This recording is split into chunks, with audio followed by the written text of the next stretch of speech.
จะเอ่ยแต่ขอว่าความทุกข์ทั้งสิ้นความหมายของพระพุทธเจ้าจะพูดเรื่องแต่ความทุกข์ทั้งสิ้น99 ครั้ง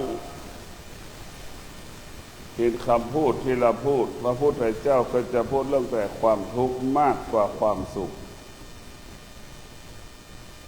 มากกว่าความสุขความสุขพุทธเจ้าจะพูดน้อยที่สุดเพราะฉะนั้นพวกเราทั้งหลายพระพุทธเจ้าสอนให้เราบอกให้เราเข้าใจเรื่องธรรมชาติการพัดภาคก็เป็นธรรมชาติการพัดภาคก็เป็นธรรมชาติดังพ่อแม่สามีภรรยาลูกหลานปู่ย่าตายาย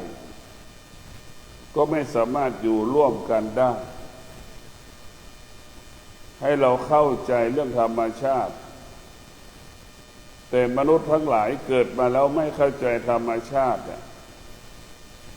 มันจึงผิดธรรมชาติอยู่ไม่มีความสุขอยู่ไม่มีความสุขธรรมชาติของมนุษย์และสัตว์ก็ไม่แตกต่างกันเหมือนกันทุกอย่างธรรมชาติของมนุษย์และสัตว์แต่สัตว์นั้นจะอยู่กับธรรมชาติได้ดีกว่ามนุษย์เพราะสัตว์มันไม่มีการปรุงแต่งแต่มนุษย์มีการปรุงแต่งการปรุงแต่งก็คือการยึดติดการยึดติดก็เป็นเหตุให้เราเกิดความทุกข์แต่สัตว์มันไม่ได้ยึดติดถึงแม้มันจะยึดติดมันก็เป็นธรรมชาติของสัตว์เช่นแม่ควายกับลูกควายแม่ควายก็จะให้ความสำคัญลูกควายนั้นสัก2 ปีลูกควายเกิดมีลูกแม่ควายเกิดแล้วมีลูกแม่ควายจะต้องรับผิดชอบลูกของควายเนี่ย2 ปีลูกของควายก็รู้ว่าต้องอยู่กับแม่2 ปีมันจะเป็นธรรมชาติทั้งสิ้นแต่ผู้ที่เป็นแม่ของคนเนี่ยมันผิดธรรมชาติอายุ80 70ยังห่วงลูกตนเองอยู่วิตกกังวลกับลูกของตนเองอยู่แม่เป็นคนนี่แหละจึงทำให้แม่เป็นทุกข์แม่เป็นคนแม่ก็ผิดธรรมชาติจึงทำให้แม่เป็นทุกข์ถ้าแม่มีสติก็คือแม่มีธรรมะแม่จะไม่ทุกข์ธรรมะมันบอกสอนให้เรารู้เรื่องธรรมชาติทั้งระบบธรรมะบอกสอนให้เราอยู่เหนือธรรมชาติทุกวันนี้เราอยู่กับธรรมชาติอยู่ภายใต้อำนาจของธรรมชาติทั้งหมดธรรมะของพระพุทธเจ้าบอกสอนให้เราอยู่เหนือธรรมชาติแก่ก็เป็นธรรมชาติเจ็บก็เป็นธรรมชาติเป็นธรรมชาติทั้งหมดมันเป็นธรรมชาติทั้งหมดมันเป็นธรรมชาติทั้งหมด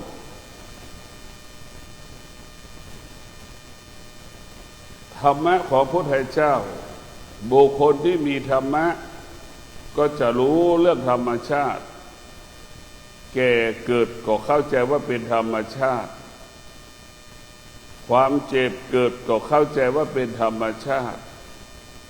ตายเกิดก็เข้าใจว่าเป็นธรรมชาติการพลาดพลาดจากกันก็เข้าใจว่าเป็นธรรมชาติ นี่คือธรรมะจะสอนให้เราเข้าใจเรื่องธรรมชาติบุคคลที่มีธรรมะก็อยู่กับธรรมชาติได้อย่างปกติธรรมชาติก็คงหมายถึงเกิดแก่เจ็บตายแหละที่มันปรากฏกับร่างกายของเราอาการที่เรามันเจ็บปวดเนี่ยขณะที่เรานั่งสมาธิมันก็เป็นธรรมชาติของมันไม่มีใครนั่งไม่เจ็บหลังไม่เจ็บตัวไม่เจ็บขาไม่มีเหมือนกันหมดคนที่มีธรรมะย่อมแตกต่างกับคนที่มีธรรมชาติคนที่มีธรรมะก็คือจะมีความอดทนเช่นมีสติเอาความอดทนมาควบคุมความรู้สึกที่ความเจ็บปวดมันปรากฏขึ้นตามขาก็ดีตามหลังตามเอวก็ดีนี่คือเป็นเอาธรรมะเอามาควบคุมความเจ็บปวดอันเป็นธรรมชาติของมนุษย์เอาวิริยะภาคเพียรมาส่งเสริมจนถึงที่สุดความเจ็บปวดก็พ่ายแพ้ธรรมะท้ายสุดความเจ็บปวดที่เกิดขึ้นตามร่างกายมันก็เสื่อมมันสลายเป็นไปในที่สุดธรรมชาติทั้งระบบมันเป็นสิ่งที่ควบคุมไม่ได้ธรรมชาติทั้งระบบเป็นสิ่งที่ควบคุมไม่ได้โลกของเราก็เป็นธรรมชาติร่างกายของเราก็เป็นธรรมชาติเป็นสิ่งที่ควบคุมไม่ได้โลกของเราร่างกายของเราก็เป็นเช่นนั้นคงสภาพเดิมไม่ได้คงสภาพเดิมไม่ได้วันนั้นในอดีตพวกเราก็เป็นทารกแรกเกิดวันนี้เป็นหนุ่มเป็นสาวเป็นพ่อเป็นแม่เป็นสามีเป็นภรรยาเป็นปู่เป็นย่าเป็นตาเป็นยายนี่คงสภาพเดิมไม่ได้พระพุทธเจ้าจึงบอกสอนให้เราเข้าใจว่าธรรมชาติโลกของเราก็ดีร่างกายของเราก็ดีแปรปรวนเปลี่ยนแปลงอย่างเนืองต่อเนื่องตลอดเวลามันเปลี่ยนแปลงตลอดเมื่อเรารู้ว่าร่างกายของเรามันเปลี่ยนแปลงตลอดเวลาเราแก่โดยไม่รู้สึกตัวเห็นไหมความแก่เนี่ยมันเกิดขึ้นเรายังไม่รู้สึกตัวเลยมันเกิดมาพร้อมกับความแก่เกิดมา1 วันมันก็ทุกข์มันก็แก่1 วันเกิดมา2 วันมันก็แก่2 วัน3 เดือน4 เดือนปี2 ปี5 ปีก็เป็นเช่นนั้นเพราะฉะนั้นพวกเราทั้งหลายธรรมะของพระพุทธเจ้าก็คือปัญญาบอกสอนให้เรารู้เรื่องธรรมชาติ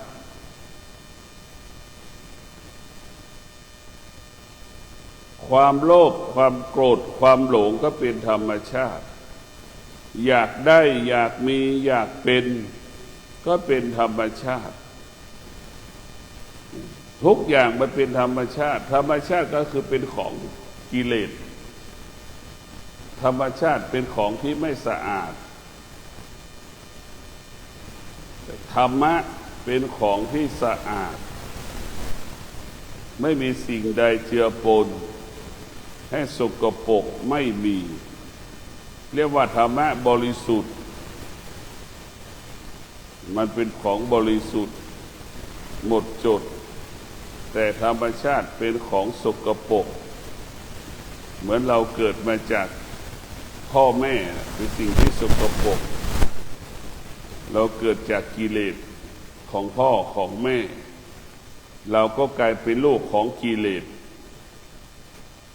พ่อแม่เรากลายเป็นลูกของกิเลสกิเลสกลายเป็นพ่อเป็นแม่ของเราจึงเป็นสายเลือดกิเลสสายพันธุ์กิเลสจะทำความดีก็มีเหตุมีผลไม่ทำความดีก็มีเหตุมีผลมีข้ออ้างมีข้อแก้ตัวเพราะนั้นกิเลสเป็นของสกปรก กิเลสก็เหมือนน้ำมันขุ่นธรรมะเปรียบเสมือนน้ำที่เราดื่มมันสะอาดมันจะแตกต่างกันธรรมชาติกับธรรมะมันก็แตกต่างกันเรียกว่าธรรมะมันเปลี่ยนแปลงแปรปรวนตลอดเวลาธรรมชาตินะเปลี่ยนแปลงแปรปรวนตลอดเวลาแต่ธรรมะของพระพุทธเจ้าคงสภาพเดิมตลอดเวลาธรรมะคงสภาพเดิมตลอดเวลามันไม่มีอะไรเป็นของเรามันไม่มีอะไรเป็นของเราสิ่งใดที่เป็นของเราสิ่งนั้นคงเป็นอมตะแต่สิ่งที่อะไรไม่เป็นของเราก็คือมันเปลี่ยนแปลงดังร่างกายของเรามันเปลี่ยนแปลงตลอดเวลามันเกิดความเจ็บปวดตลอดเวลาเกิดความเสื่อมตลอดเวลาสำแดงอาการเจ็บนู่นเจ็บนี่ตลอดเวลาจิตใจก็เกิดความรู้สึกชอบใจไม่ชอบใจเบื่อหน่ายรำคาญหงุดหงิดอึดอัดตลอดเวลาเนี่ยมันก็เกิดขึ้นเป็นธรรมชาติของมันทุกอย่างมันเป็นธรรมชาติเราจะได้ฝ่าฝืนธรรมชาติถ้าจะฝ่าฝืนธรรมชาติก็คือมีธรรมะอดทนเราจะชนะธรรมชาติก็คือความอดทนหากเราไม่มีความอดทนเราก็พ่ายแพ้ธรรมชาติส่วนมากคงขาดความอดทนจึงตกอยู่ใต้อำนาจความเจ็บปวดทุกข์ทรมานลำบากเมื่อเราขาดสติเราก็ตกอยู่ใต้อารมณ์ของตนเองเดี๋ยวสุขเดี๋ยวทุกข์พอใจไม่พอใจภายใน1 ชั่วโมงนี้สุขทุกข์เกิดขึ้นกี่สิบครั้งเราพิจารณาดูธรรมะของพระพุทธเจ้าให้เรารู้เรื่องความจริงของโลกรู้เรื่องความจริงของชีวิตมนุษย์เกิดมาทั้งโลกเสมอเหมือนกันหมดต้องการความมั่นคงต้องการความปลอดภัยต้องการความยั่งยืนต้องการความมั่งคั่งสิ่งเหล่านี้เป็นปกติของมนุษย์ทั้งหลายต้องการความมั่นคงต้องการความยั่งยืนต้องการความปลอดภัยต้องการความมั่งคั่งมนุษย์เหล่านั้นต้องประกอบไปด้วยศีลสมาธิปัญญาชีวิตเราจะมั่นคงได้ด้วยศีลสมาธิปัญญาชีวิตเราจะงอกงามได้ด้วยศีลสมาธิปัญญาชีวิตเราจะมั่งคั่งได้ด้วยศีลสมาธิและปัญญาเพราะศีลสมาธิปัญญาเนี่ยมันเป็นต้นกำเนิดคำว่าความมั่นคงสามีภรรยาแต่งงานเนี่ยถ้าล่วงละเมิดศีลเนี่ยความมั่นคงในการครองเรือนก็ไม่มีถ้าสามีภรรยามีการมีรักษาศีล5เนี่ยมันจะทำให้การครองเรือนนั้นมั่นคงปลอดภัยยั่งยืนงอกงามเพราะฉะนั้นคำสอนของพระพุทธเจ้ามันเป็นต้นกำเนิดคำพูดที่เราพูดชีวิตเราจะมั่นคงได้ก็เมื่อเรามีศีลทั้ง5 ข้อชีวิตเราจะยั่งยืนได้เมื่อเรามีสมาธิชีวิตเราจะงอกงามได้ด้วยปัญญาโดยเฉพาะตัวปัญญาเนี่ยเป็นผู้ปรับปรุงเปลี่ยนแปลงแก้ไขอารมณ์ของเราอารมณ์ของเราศีลสมาธิปัญญาเป็นผู้ปรับปรุงเปลี่ยนแปลงแก้ไขอารมณ์เป็นผู้ปรับปรุงเปลี่ยนแปลงแก้ไข อาการสารพัดอาการที่มันเกิดความเจ็บปวดเกิดขึ้นตามร่างกายของเราผู้ที่มีปัญญาจึงไม่มีเหตุผลจึงไม่สงสัยคำว่าการเปลี่ยนแปลงผู้ที่มีปัญญาอยู่กับการเปลี่ยนแปลงได้อย่างงดงามผู้ที่มีปัญญาจึงอยู่เหนือการเปลี่ยนแปลงโลกจักรวาลดวงดาวดวงจันทร์เปลี่ยนแปลงดวงจิตผู้มีปัญญาไม่มีการเปลี่ยนแปลงเพราะดวงจิตผู้มีปัญญาเข้าใจว่าโลกมันเป็นเช่นนี้เป็นแบบนี้ของมันบุคคลที่มีปัญญาจึงเข้าใจเข้าถึงความจริงของชีวิตเช่นกินข้าวเพื่ออิ่มไม่ใช่เพื่ออร่อยนอนก็เพื่อให้มันหลับไม่ใช่นอนดีคิดถึงควายนอนแบบไหนเราก็ให้คิดถึงควายเราจะนอนแบบนั้นคนที่ขาดปัญญาจะต้องมีเหตุมีผลเช่นจะต้องนอนโรงแรมต้องมีที่นอนต้องมีพัดลมต้องมีแอร์อย่างเงี้ยคนที่ขาดปัญญาจะเป็นเช่นนี้คนที่มีปัญญาก็จะมีชีวิตดั่งควายอยู่ง่ายๆอยู่ตามความเป็นจริงอยู่กับความจริงไม่มีเหตุไม่มีผลเหมือนควายนอนมันไม่ได้ปรุงแต่งในการนอนเมื่อมันไม่ปรุงแต่งในการนอนมันก็สงบสุขได้ง่ายเพราะฉะนั้นพวกเราทั้งหลายผู้ที่มีปัญญาจึงไม่มีปัญหาใดๆอะไรจะเกิดขึ้นอะไรจะเปลี่ยนแปลงอะไรจะแปรสภาพเขาก็อยู่ได้คนที่ขาดปัญญานี่อยู่ไม่ได้ผ้าปูที่นอนไม่สะอาดมีกลิ่นก็เกิดอาการสำแดงอาการห้องน้ำมีกลิ่นก็เกิดอาการสำแดงอาการอาหารไม่อร่อยก็เกิดอาการสำแดงอาการนี่คือคนขาดปัญญาจะเป็นเช่นนี้เป็นแบบนี้ผู้ที่มีปัญญาเนี่ยไม่สำแดงอาการรู้ว่ากินก็คือให้มันอิ่มเป้าหมายการกินคือกินให้มันอิ่มไม่ให้กินเพื่ออร่อย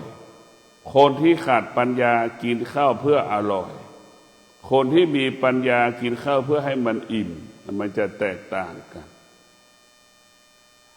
คำว่าอร่อยก็คือการปรุงแต่งต้องมีกลิ่นต้องมีรูปรสกลิ่นเสียงครบ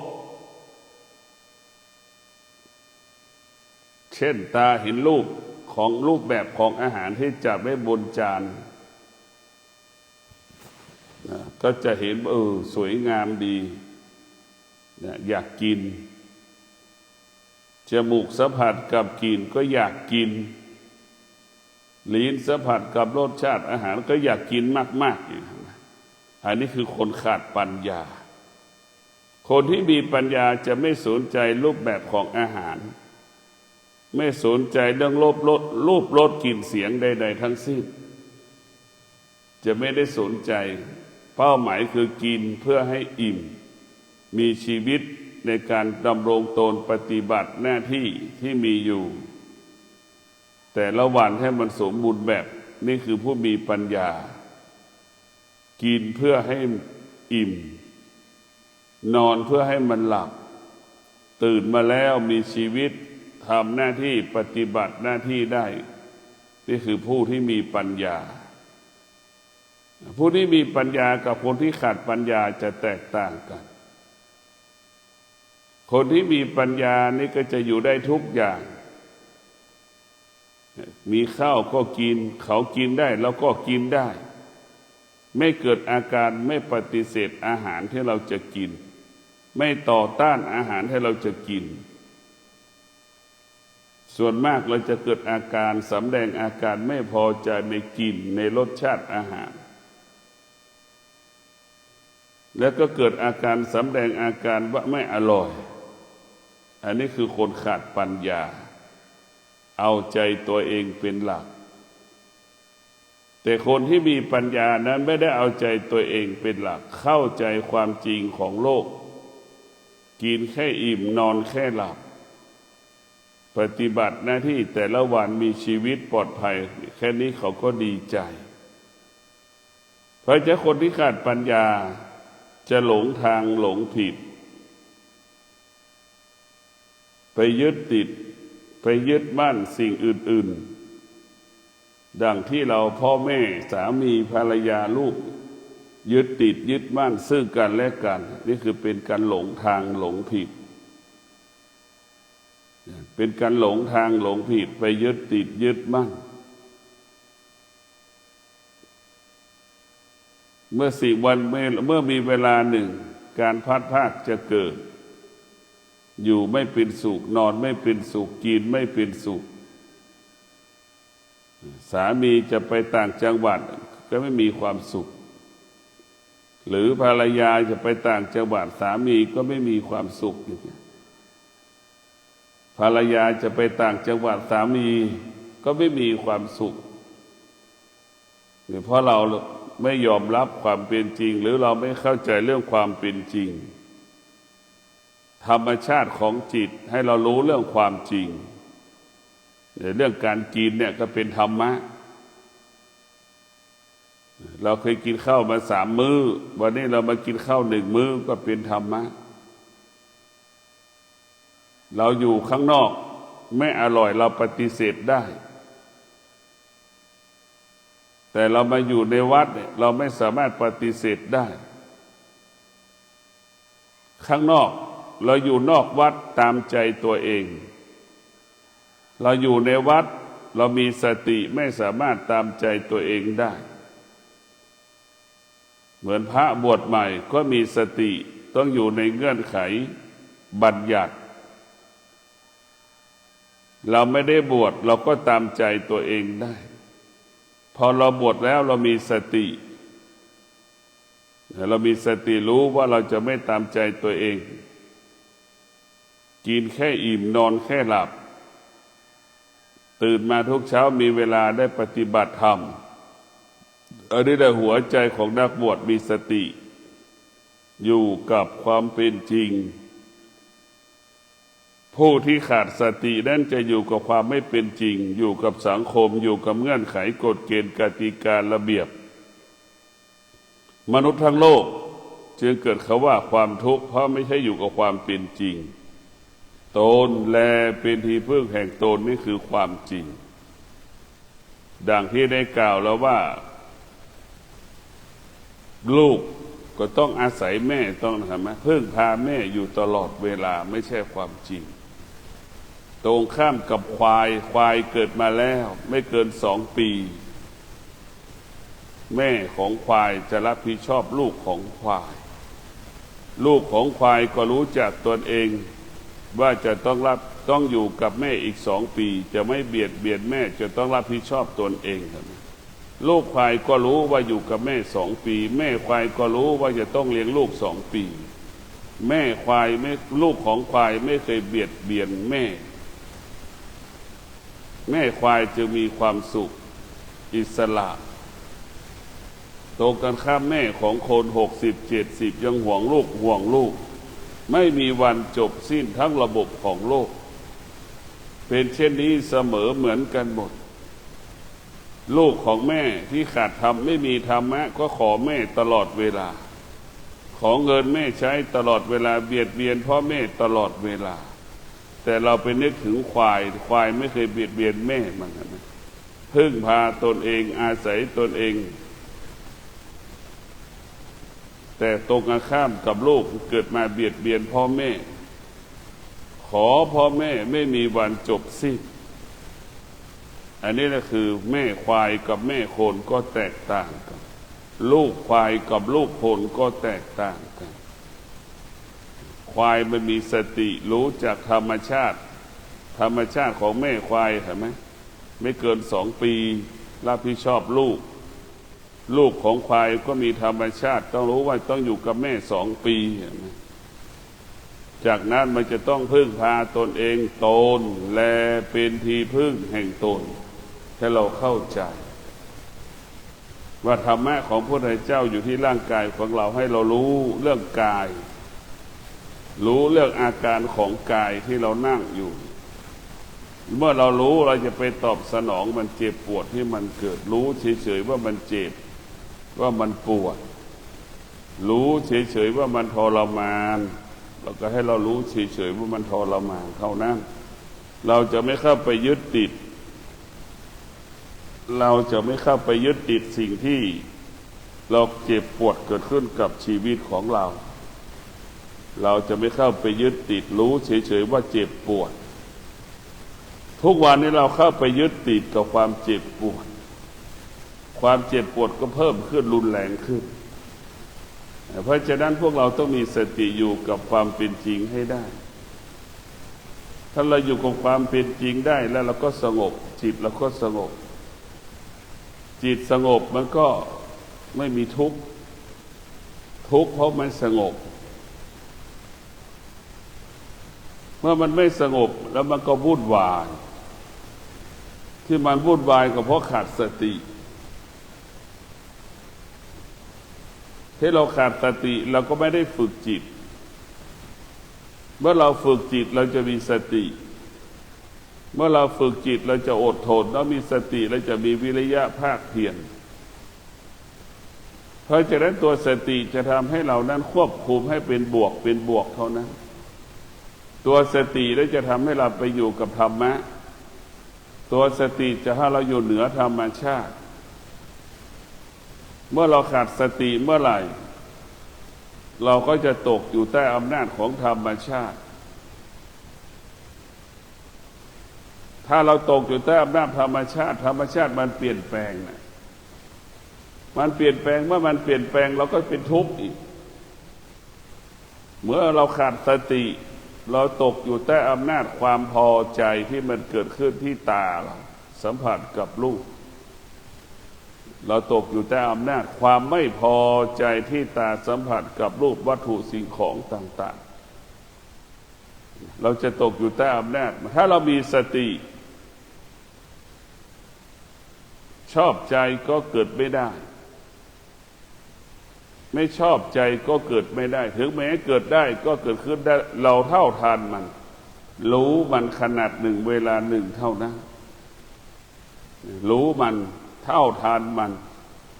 เวลาหนึ่งขนาดหนึ่งเท่านั้นมันเกิดขึ้นได้ขนาดหนึ่งเวลาหนึ่งมันไม่ยั่งยืนเพราะฉะนั้นเราต้องรู้เรื่องธรรมชาติถ้ามีสติและสุขก็เกิดขึ้นได้ยากทุกข์ก็เกิดขึ้นได้ยากพอใจก็เกิดขึ้นได้ยากไม่พอใจก็เกิดขึ้นได้ยากสุขก็เกิดขึ้นได้ยากทุกข์ก็เกิดขึ้นได้ยากเพราะเรามีสติเมื่อเรารู้แล้วเราจะไม่ตอบสนองสิ่งที่เรารู้ส่วนมากเรารู้แล้วเราไปตอบสนองสิ่งที่เรารู้แล้วไปตอบสนองสิ่งที่เรารู้นั่นแหละท้ายสุดเราก็ตกอยู่ใต้อำนาจของธรรมชาติทั้งระบบหัวใจที่เรามีธรรมะรู้มันก็อยู่เหนือสิ่งที่เรารู้อยู่เหนือสิ่งที่เรารู้นั่นแหละหัวใจที่มีธรรมะจะไม่ยึดติดในสิ่งที่เรารู้เฉย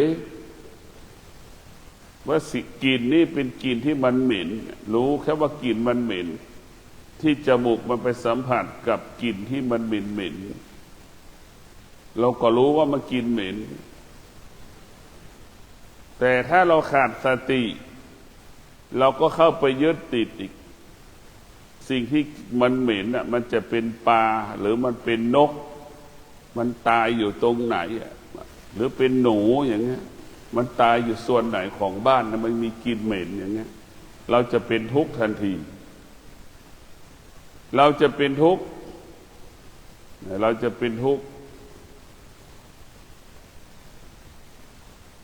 ความทุกข์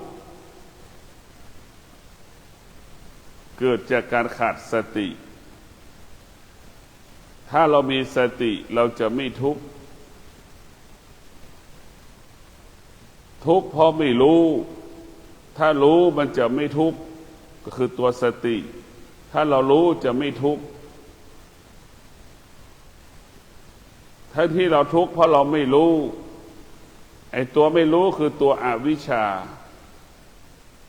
ตัวไม่รู้คือตัวขาดปัญญา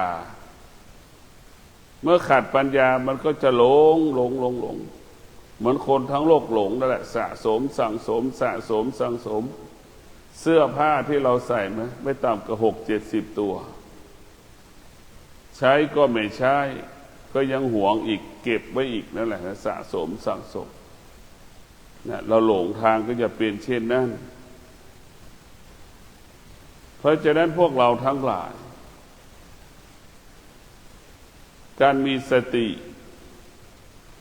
ก็คืออยู่กับปัจจุบันอยู่กับสิ่งที่เรารู้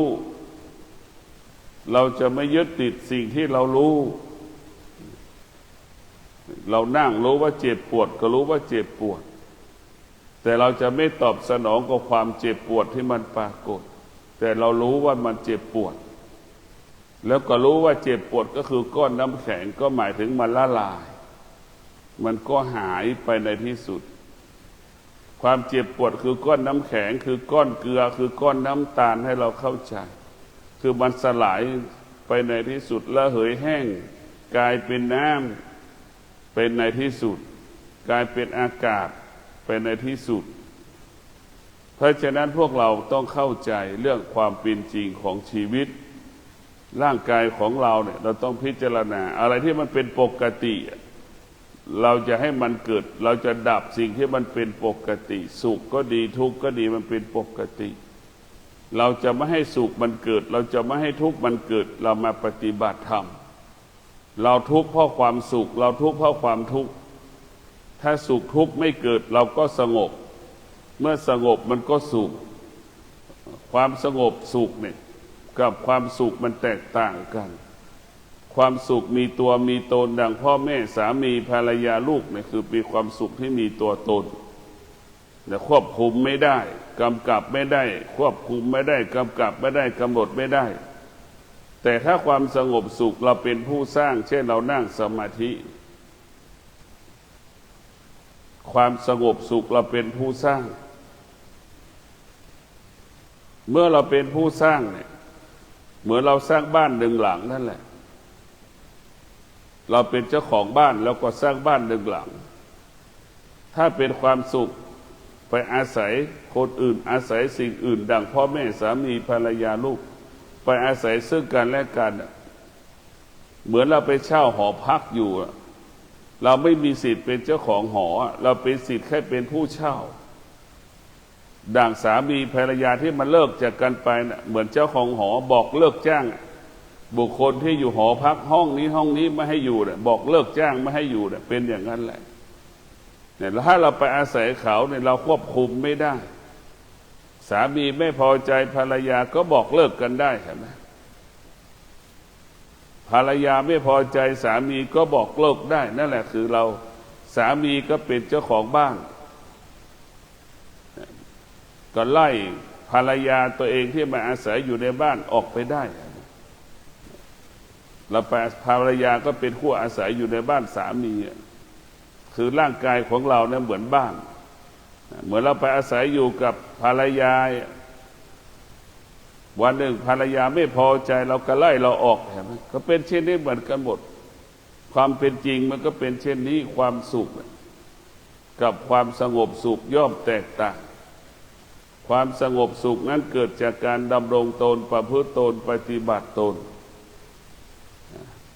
โดยการนั่งสมาธิถึงจุดหนึ่งการนั่งสมาธิมันจะรู้เลยว่าความสงบสุขทำให้เรานั้นมีความสุขความสุขกับความสงบสุขแตกต่างสุขมีตัวตนต้องอาศัยสิ่งอื่นๆความสงบนั้นอาศัยตัวเองเป็นที่ตั้งตนแลเป็นที่พึ่งแห่งตนเราจะรู้ว่าความสุขอะไรที่อยู่ที่เราอาศัยตนเองนั้นมันจะไม่วุ่นวายอะไรที่เราอาศัยเขานั้นมันวุ่นวาย ก็ขอให้พวกเรามีสติพิจารณาร่างกายของเราเป็นบ่อเกิดแห่งธรรมะสภาวะจิตของเราเป็นบ่อเกิดแห่งธรรมะจิตรู้สิ่งใดให้จิตอยู่เหนือสิ่งนั้นจิตรู้สิ่งใดให้จิตละสิ่งนั้นจิตรู้สิ่งใดให้จิตรู้สิ่งนั้นเฉยๆขอความสุขสวัสดีจงเกิดแก่ท่านทั้งหลายขอให้ท่านทั้งหลายมีสติในการดำเนินชีวิตขอให้ชีวิตท่านทั้งหลายอยู่กินนอนอย่างมีความสุขเป็นปกติสุขตลอดกาลขอเจริญพร